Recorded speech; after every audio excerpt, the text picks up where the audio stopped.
Well, here at Sky, we are blessed with enormous talent, not only on this desk with Rita and James, obviously, but with many of our great colleagues, one of the greatest of whom is, of course, Peta Credlin. Now, Peta has been busy putting together a must-watch doco for this coming Tuesday night. To tell us about it, here she is. Peta, great to see you on Outsiders. How are you? Hey, great to be with you. I'm really in the A team now, joining you on a Sunday morning. Mum doesn't always watch my show, but by God, she never misses you three. So great to be with you. You're right, Rowan. I've been working on this since December, November-ish last year, and I wanted to pull apart not just this coming contest between the Prime Minister and Mr Albanese, but left and right politics and the myriad of parties now on the right, and some that we know about on the left and some that are hiding behind other brands, and then also campaigns in the past. We know that the government's behind in the polls, but we know the Prime Minister's a supreme campaigner.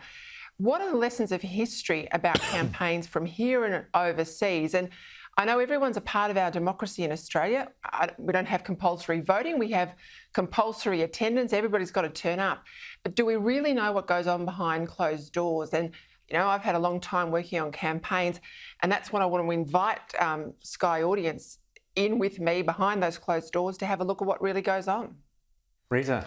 Well, I want to ask about these fake independents who seem to be rich white women largely, appealing to other rich white women in very well-to-do electorates. They're not running in any middle class or lower socioeconomic group electorates.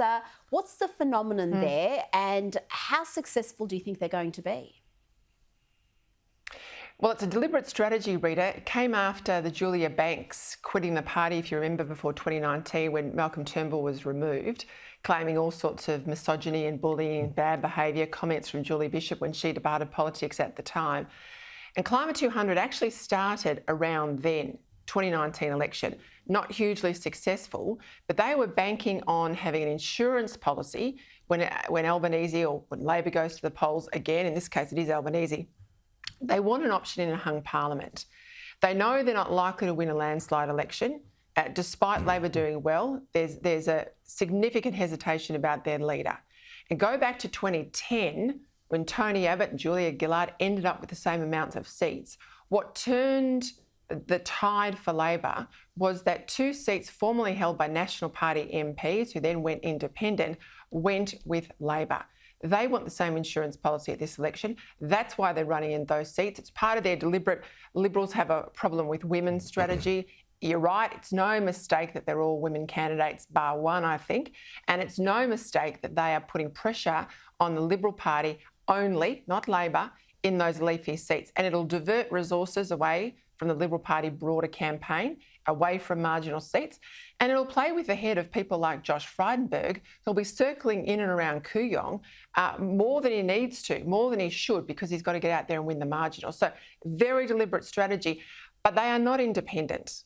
If you look behind them, as I do on Tuesday night, and you've got to watch it to see, the links with Labor, the links with GetUp are deep and long-standing. And that's terrifying. Peta, we've got a quick grab. We're going to give a sneak preview. We want people to watch on Tuesday night, the campaign uncovered. But here's a little sneak preview.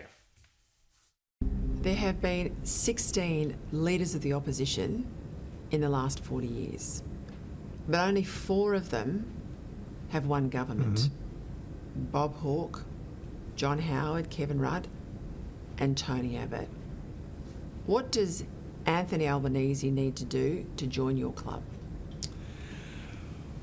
Well, Peter, I've got nothing against Anthony Albanese, but I'm hoping he doesn't join the club, and I'd probably prefer not to be giving him helpful advice, and so I might decline to answer that question. Fantastic. Peta, that's going to be a must-watch viewing. So here, the campaign uncovered, here on Sky News, Tuesday night at 8 p.m. Peta Credlin, thanks so much for coming on Outsiders. Great to have you here, and say hi to your mum. Support. I will. Thanks for your support. Fantastic. Thanks so much. Well, I'm certainly going to be watching that. I know we all will be, and I want you to be watching it too.